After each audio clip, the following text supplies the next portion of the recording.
भाइयों बहनों, एनसी और कांग्रेस ने सालों तक जम्मू कश्मीर में आतंकवाद को संरक्षण देने का काम किया।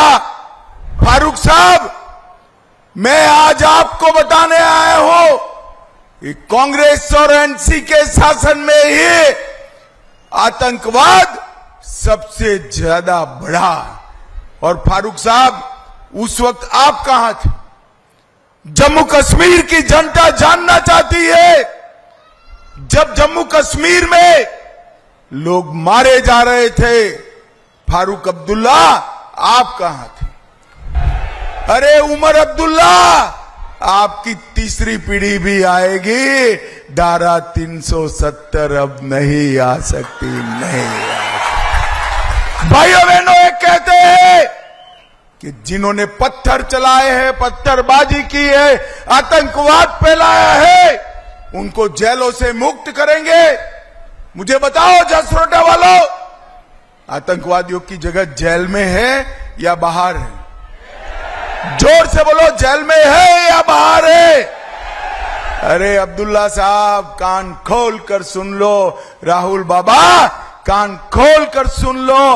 ये नरेंद्र मोदी सरकार है, आतंकवाद को पाताल तक दफना कर हम रहेंगे, पाताल तक। इनके घोषणा पत्र में है एलओसी के साथ व्यापार, एलओसी के उस ओर व्यापार करेंगे, ट्रेड चालू करेंगे। उनको पाकिस्तान के साथ इलू इलू करना है, इलू इलू करना है कि हम जब तक आतंकवाद चालू है, पाकिस्तान को गोली का जवाब गोले से देने का काम करेंगे। इस देश में टेररिस्टों की एक ही जगह है, फांसी का फंदा ही उनके लिए जगह है। भाइयों बहनों, ये लोग वोट बैंक की लालच में कहते हैं कि आतंकवादियों से बातचीत करो। अरे भाइयों बहनों, ये एनसी और कांग्रेस ने सालों तक जम्मू कश्मीर में आतंकवाद को संरक्षण देने का काम किया। 40-40 साल तक आतंकवाद को ताकत देते रहे। जम्मू कश्मीर के 40,000 युवा शहीद हो गए, मगर उनको कोई पड़ी नहीं थी। और फारूक साहब, मैं आज आपको बताने आया हूं कि कांग्रेस और एनसी के शासन में ही आतंकवाद सबसे ज्यादा बढ़ा। और फारूक साहब, उस वक्त आप कहां थे? जम्मू कश्मीर की जनता जानना चाहती है, जब जम्मू कश्मीर में लोग मारे जा रहे थे, फारूक अब्दुल्ला आप कहां थे? आप जवाब नहीं देते हैं। मैं आपको बताता हूं भाइयों बहनों, जसरोटा वालों, जब जम्मू कश्मीर में आग लगी थी, हमारे एक जम्मू के अंदर 90 के दशक में आतंकवाद फैला था, रघुनाथ मंदिर पर हमला हुआ था, उस वक्त फारूक अब्दुल्ला इंग्लैंड की ठंडी में मौज मस्ती कर रहे थे, मौज मस्ती कर रहे थे। और आज एनसी का एजेंडा देखिए, उनका एजेंडा है हम धारा 370 वापिस लाएंगे। मुझे बताओ जसरोटा वालों, धारा 370 वापिस लाने के लिए जसरोटा वाले सहमत है क्या? अरे जोर से बोलो, हो क्या? अरे उमर अब्दुल्ला, आपकी तीसरी पीढ़ी भी आएगी, धारा 370 अब नहीं आ सकती, नहीं आ सकती। भाइयों बहनों, एक कहते हैं कि जिन्होंने पत्थर चलाए हैं, पत्थरबाजी की है, आतंकवाद फैलाया है, उनको जेलों से मुक्त करेंगे। मुझे बताओ जसरोटा वालों, आतंकवादियों की जगह जेल में है या बाहर है? जोर से बोलो, जेल में है या बाहर है? अरे अब्दुल्ला साहब, कान खोल कर सुन लो। राहुल बाबा, कान खोल कर सुन लो, ये नरेंद्र मोदी सरकार है। आतंकवाद को पाताल तक दफना कर हम रहेंगे, पाताल तक। ये डराते हैं कि जम्मू में आतंकवाद आएगा। अरे उमर अब्दुल्ला, कोई माइका लाल की हिम्मत नहीं है मेरे जम्मू के अंदर आतंकवाद लाने की। ये भारतीय जनता पार्टी की सरकार है। भाइयों बहनों, ये कहते हैं कि हम पाकिस्तान के साथ वार्ता करेंगे। मुझे बताओ, जब तक आतंकवाद समाप्त न हो, पाकिस्तान के साथ चर्चा करनी चाहिए क्या? अरे जोर से बोलो, करनी चाहिए।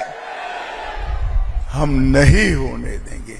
ये कहते हैं कि हम शंकराचार्य पर्वत का नाम बदल देंगे।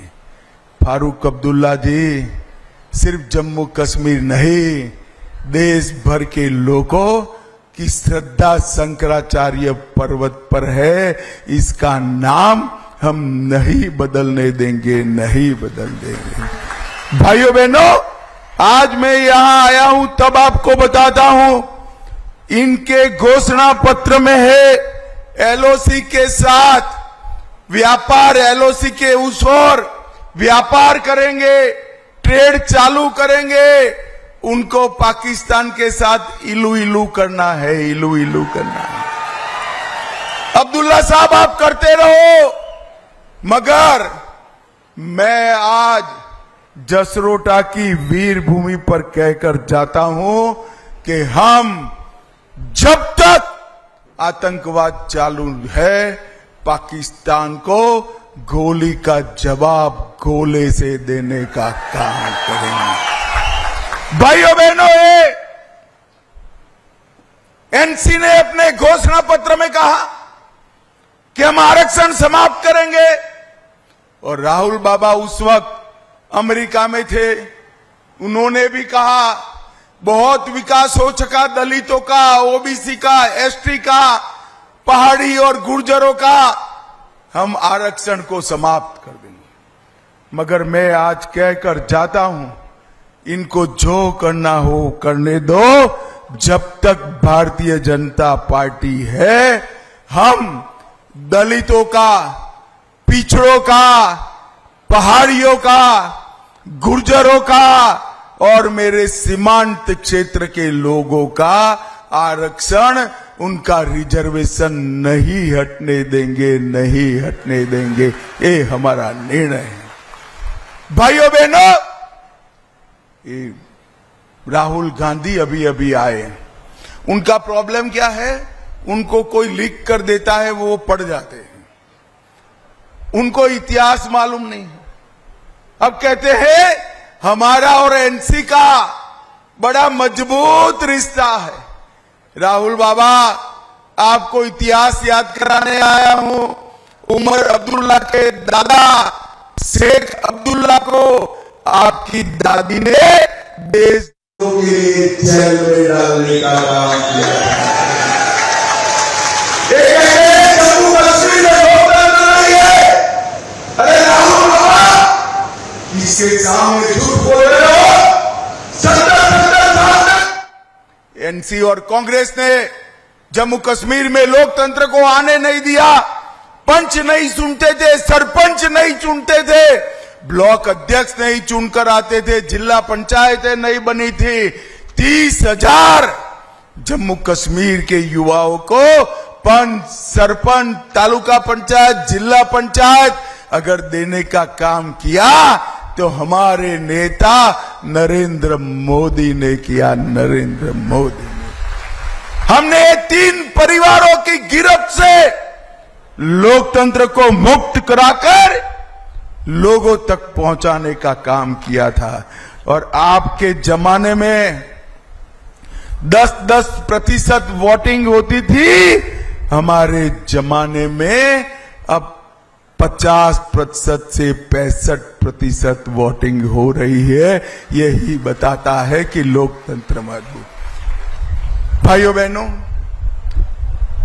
महबूबा मुफ्ती जी उमर अब्दुल्ला जी और राहुल बाबा, ये सभी 370 वापिस लाना चाहते हैं। मुझे जसरोटा वालों साच अर्थ में बताओ कि 370 वापिस लानी चाहिए क्या?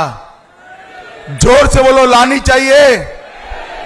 अरे राहुल बाबा, हम तो वो पार्टी के कार्यकर्ता है जिनके पहले अध्यक्ष ये कहते हुए शहीद हुए थे कि एक देश में 2 विधान, 2 निशान, 2 प्रधान नहीं होंगे, नहीं होंगे। और भाइयों बहनों, श्यामा प्रसाद मुखर्जी का वो स्वप्न आज हमारे नरेंद्र मोदी जी ने पूरा कर दिया है। और मैं आज जसरोटा की भूमि पर जसरोटा के भाइयों बहनों, माताओं, युवाओं को कहकर जाता हूं, राहुल बाबा की तीसरी पीढ़ी भी आएगी, कश्मीर में एक ही झंडा रहेगा, हमारा प्राण से प्यारा तिरंगा रहेगा, दूसरा झंडा नहीं आएगा। ये उमर अब्दुल्ला कहते हैं अफजल गुरु को फांसी नहीं देनी चाहिए। जसरोटा वालों, आप लोग इससे सहमत हो क्या? अफजल गुरु ने पार्लियामेंट पर जिन्होंने हमला किया उसका साथ दिया था, उनको उकसाने का काम किया, उसको फांसी देनी चाहिए या नहीं देनी चाहिए? उमर अब्दुल्ला जी, आपकी जो घोषणा हो मैं बता देता हूं, जब तक भारतीय जनता पार्टी है इस देश में टेररिस्टों की एक ही जगह है, फांसी का फंदा ही उनके लिए जगह है। भाइयों बहनों, ये लोग वोट बैंक की लालच में कहते हैं कि आतंकवादियों से बातचीत करो। अरे बातचीत करना है तो आए। नॉर्थ ईस्ट में 10,000 लोग हथियार डालकर सरेंडर करे हैं, हथियार डाल दे। बातचीत करना है तो आए, वरना हमारे जवान उनका हिसाब किताब तमाम कर देंगे, तमाम कर देंगे। भाइयों बहनों, अभी अभी राहुल बाबा आए, कह रहे थे कि यहां पर बाहरी लोग राज कर रहे हैं। उनका कहने का तात्पर्य राष्ट्रपति शासन से है। राहुल बाबा, मैं आपको बताता हूं, सबसे ज्यादा राष्ट्रपति शासन किसके राज में रहा? कांग्रेस पार्टी के राज में रहा। आपने सालों तक जम्मू कश्मीर में राष्ट्रपति शासन कराया। हमने वादा किया था, हम चुनाव लेकर आ गए, और अब उमर अब्दुल्ला चुनाव से डरते हैं। कभी कभी कहते हैं कि जब तक स्टेटहुड नहीं मिलेगा मैं चुनाव नहीं लड़ूंगा। फिर कहते हैं लोगों का दबाव है, मैं गंदरबल से लड़ूंगा। फिर डर लगता है हारने का, तो एक की जगह 2 जगह से लड़ते हैं। अब्दुल्ला जी, तीसरी जगह से भी लड़ लो, आपकी सरकार इस बार नहीं बनने वाली। और भाइयों बहनों, आज मैं यहां कहता हूं कि इतने सालों तक विकास का कोई काम इन्होंने नहीं किया था। For exclusive and insightful videos, subscribe to our new channel ABP Live Premium.